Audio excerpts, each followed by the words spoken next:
What happened years ago that left you with PTSD?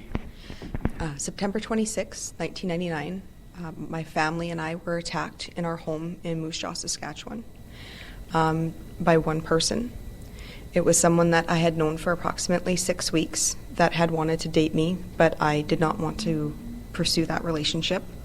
It obviously went to the extreme. He came into our home that morning at about 5 to 10 to 8 in the morning, rang the doorbell, and my dad answered the door. He lied to come into the house, and when my dad turned his back on him, he stabbed him in the back, paralyzing him almost instantly. He proceeded to then beat and stab my father.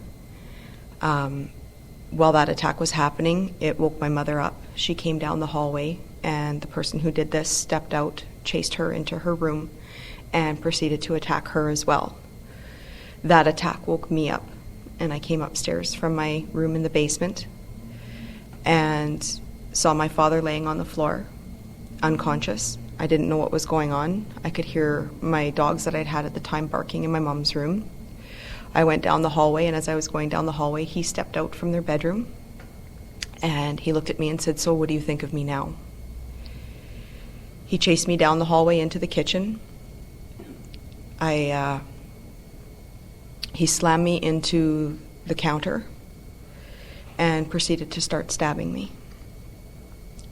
He stabbed me 33 times before I fell to the floor. While I was on the floor, he kicked me, taunted me, while I struggled to get up. He helped me up and stabbed me 3 more times, twice in the chest and once in the stomach. He dropped me to the floor. He leaned down and he said to me, "Now I'm going to go and finish your mother off first." And I tried so hard to get up off that floor. I struggled and struggled. I could hear him attacking my mom. And finally I got up, started down the hallway, and my dad came too, touched my foot, and he said to me, "If you ever listen to me in your life, listen to me now. Go and get help, or we're all going to die."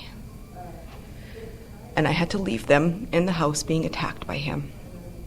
And what stopped the attack on them was the fact that he heard me slam into the glass door when I missed the latch to get out.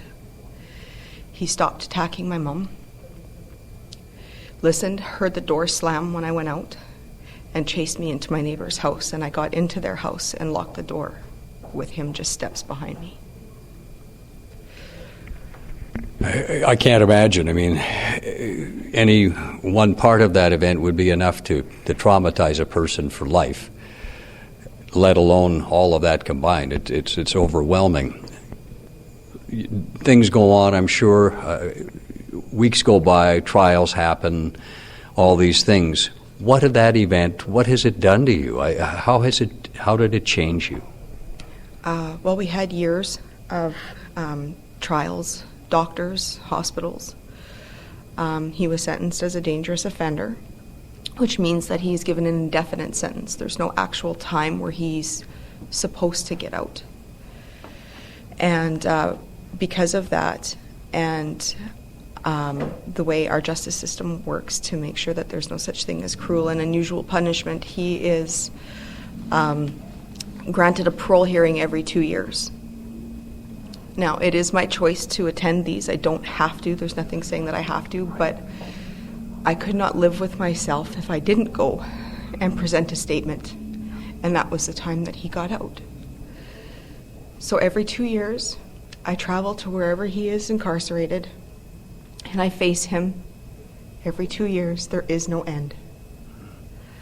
There's no forgetting. There's no moving past it, because I get a year before I start worrying again if there's a possibility he's going to get out, and bringing up all the memories to write yet one more statement as to how he's affecting me.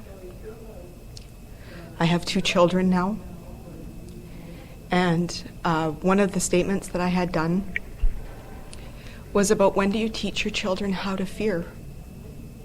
When do you have to teach them to actively look over their shoulder? If he's let out, I have to sit my kids down and tell them that there's someone that could realistically possibly want to come and kill them just to hurt me.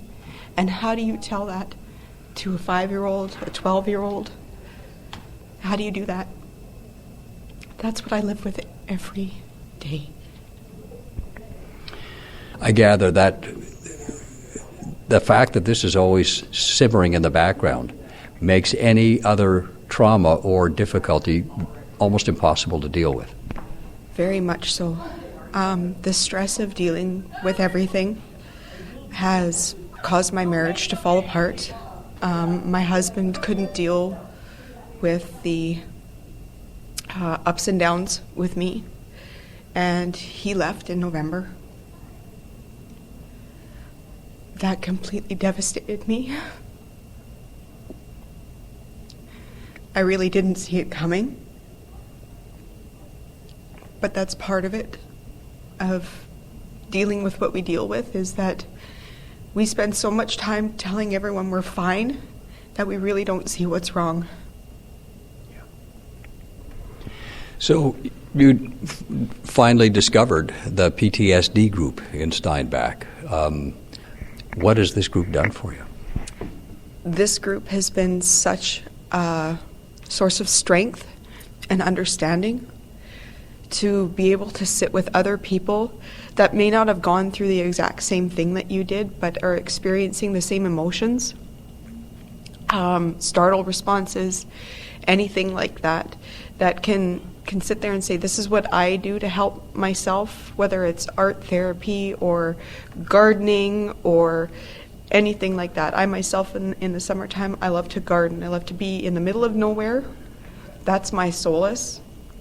There's other people that like to do like their scrapbooking or coloring or anything like that. There's going to the gym. There's all those types of things that become coping mechanisms for us that become so ingrained that we don't even realize that's what we do until we're talking with other people and realize this is what I do to cope.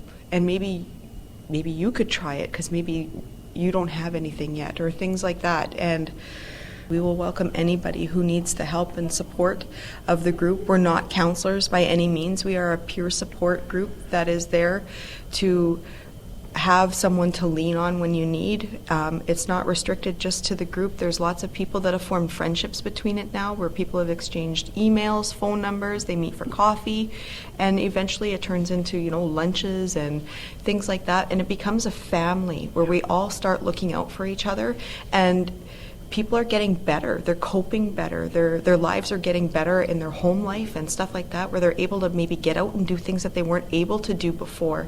And every little step is a gain. And if we can stop someone from committing suicide, the suicide rate with people with PTSD is huge. It's becoming an epidemic. Just 2 days ago, there was another OPP officer that killed himself. That's 13? It's unbelievable. And it's a problem. And if we can stop one person and be able to help them from doing that to themselves, we've changed the world with just that. And that's what we need to do.